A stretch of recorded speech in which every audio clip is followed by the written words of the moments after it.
back to Your Path to Career Success, the podcast that helps you build the skills, confidence and strategies to thrive in your career. I'm Catherine, your host, and today we're continuing phase 2 of our journey, positioning for executive opportunity. So far in phase 2, we have talked about making sure your reputation opens doors before you walk in, framing achievements in ways that demonstrate readiness for the top, and what the CEO and board are looking for during the selection process. This week, we're shifting the spotlight back to you. How do you step into the role before you are formally given the title? Because here's the truth, promotions to the executive level rarely come as a surprise. Long before the decision is made, senior leaders are quietly scanning for who already shows up as if they belong at that table. The mindset shift is this: you don't get promoted and then become an executive. You start behaving like one now, so the promotion feels inevitable. What I'll share in this episode. In this conversation today, I'll walk you through the 3 signals that mark someone as executive ready, practical ways to act like an executive before you hold the title, common traps that stop talented leaders from being seen as promotable, and a reflection exercise to start embodying your next role today. Stepping into executive leadership isn't just about achieving results, it's about signalling to others that you're ready to operate at that next level. Beyond technical expertise or strong performance, leaders who are seen as executive ready consistently demonstrate a distinct presence, mindset, and way of engaging with others that inspires confidence. These signals are often subtle but powerful, shaping how peers, senior leaders, and stakeholders perceive a person's readiness to lead at the top. We'll now explore the 3 defining signals that mark someone as truly executive ready. Number 1, enterprise thinking. Executives don't only optimise their function, they make decisions through the lens of the entire business. At this level, your credibility comes from your ability to demonstrate that you understand trade-offs, dependencies and consequences that ripple across the whole enterprise. It's no longer about my team, my goals. It's about the organisation, the system and long-term resilience. When you show enterprise thinking, you position yourself as someone who is not only solving today's problems, but also shaping tomorrow's possibilities. Imagine you're in a budget review meeting. A functional leader says, I need more headcount in my team because demand is growing.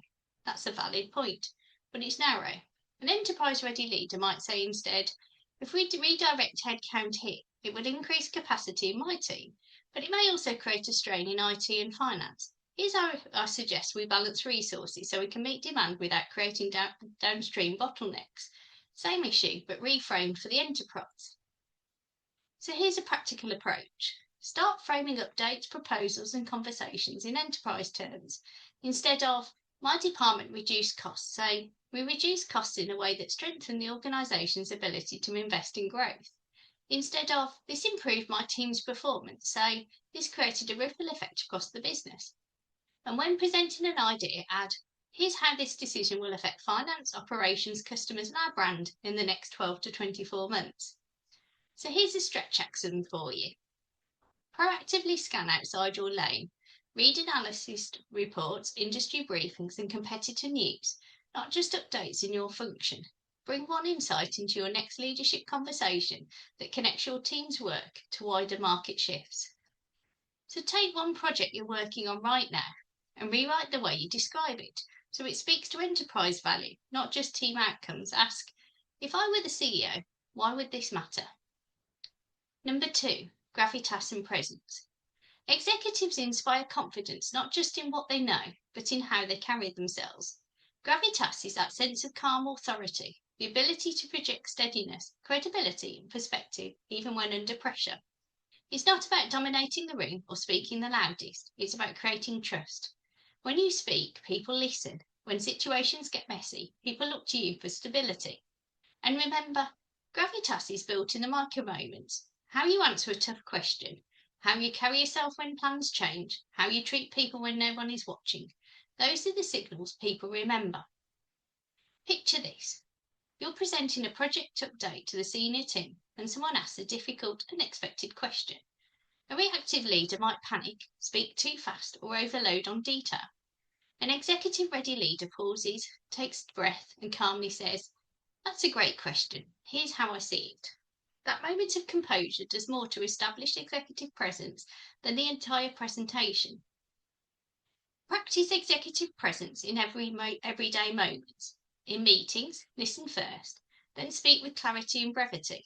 The fewer words, the more impact.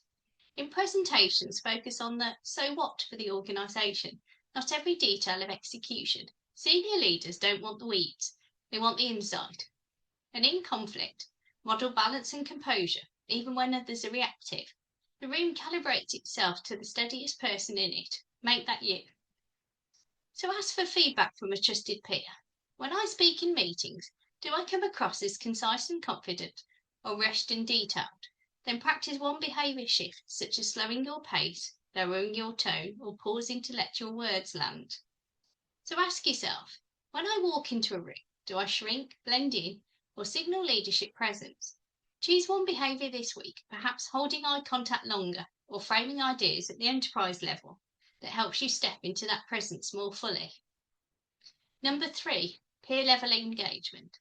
At the executive table, you are expected to engage colleagues as peers, not just as bosses to impress or sponsors to please. This shift is critical. Your ability to treat senior leaders as collaborators signals you belong at their level. If you only defer, you look like a capable operator. If you contribute as a peer, you look like a future enterprise leader. The executives who get promoted are those already leaning into enterprise conversations, bringing insights that cut across silos and building trust with their peers at the top table. Imagine you're in a cross-functional meeting and the CFO lays out a plan. One leader says, "Understood, I'll adjust my team's targets." That shows compliance, but not peer-level engagement. Another leader might say, "I see how this strengthens our financial position. Let me share how it may impact customer delivery timelines and how we could mitigate that together." That's collaboration, not deference. It positions you as a peer contributor at the top table.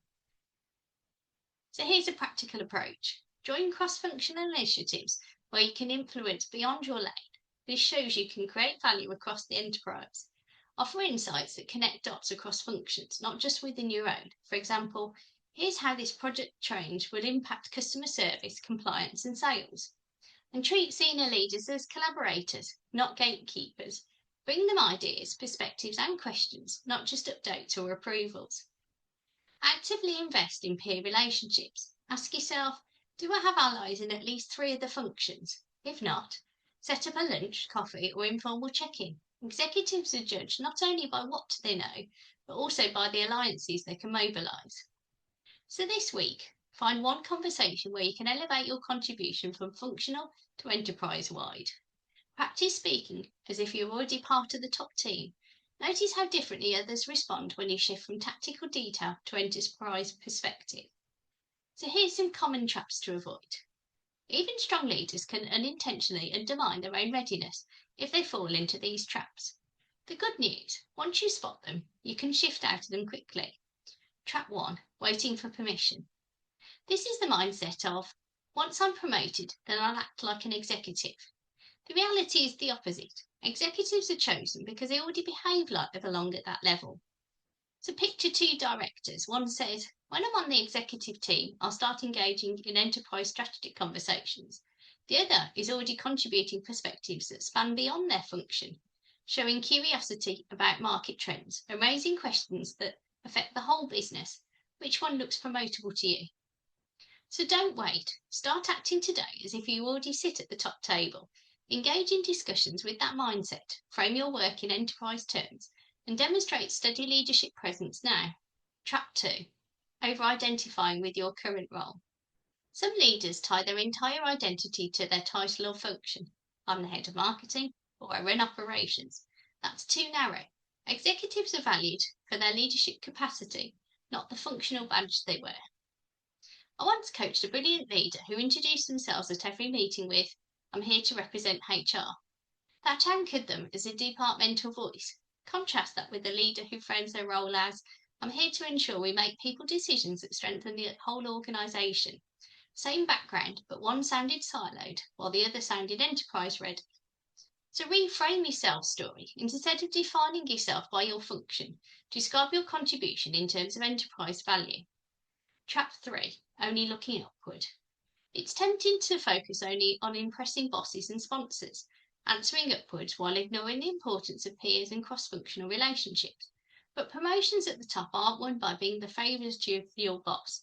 They're won when peers in the wider system see you as a credible, collaborative and trustworthy. Imagine two candidates up for the same promotion. One has the CEO's ear, but a reputation for being competitive with peers. The other has built strong alliances across finance, operations and sales. Who will the CEO and board feel safer elevating? Almost always, the one with allies, not just a boss's endorsement. So balance upward visibility with peer-level credibility. Make sure your peers would describe you as someone they want beside them at the top table. If you recognise yourself in one of these traps, don't beat yourself up. Just choose one shift this week. Start acting before you're invited. Broaden your identity beyond your current role and build trust sideways, not only upwards. These small shifts compound into the signal, this person is already an executive. So here's a reflection exercise for you, the future self-test. This week, I want you to practice the future self-test, a technique designed to help you bridge the gap between who you are today and the executive leader you aspire to become. This exercise encourages self-awareness, intentional action, and reflection on the impact of your growth. Step 1. Visualise your future self. Take a few quiet minutes to imagine yourself already in the executive role you aspire to. Picture the setting, your responsibilities, and the decisions you make daily.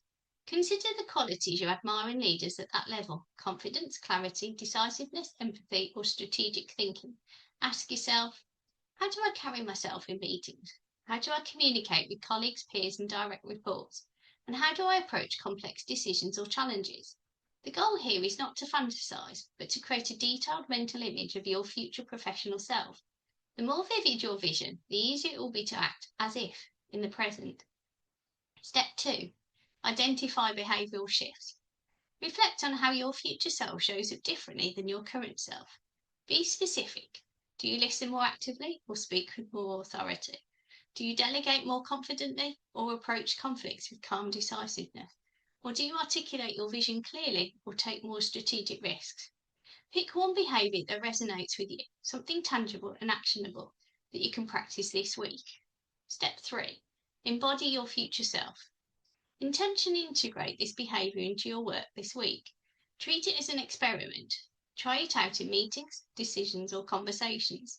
Notice the small changes in how you feel and how others respond. Step 4. Reflect and record. At the end of the week, take time to journal about your experience. Consider these prompts. What shifted in your behaviour or mindset? How did others respond? Were there noticeable changes in engagement, respect, or collaboration?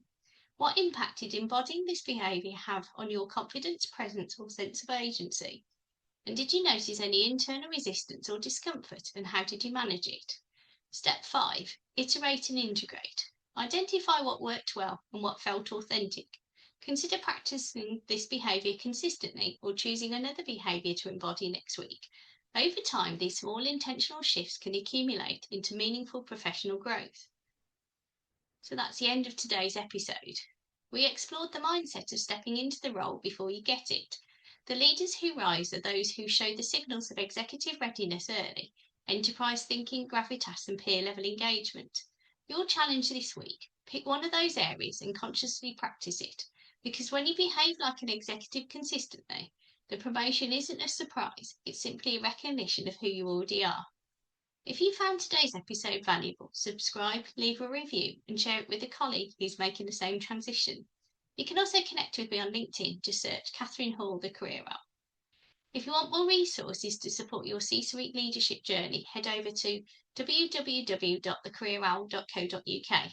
And remember, this podcast gives you the tools and mindset shifts to step up into executive leadership.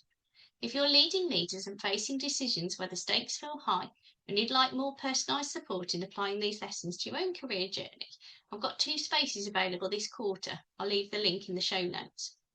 Looking ahead, next week we'll start phase 3, expanding influence beyond your function, and we'll focus on building alliances at the top table, how to collaborate with other senior leaders to drive uniformed and unified outcomes. And remember, leadership isn't about waiting for the title, it's about showing up now as the leader the organisation needs for the future.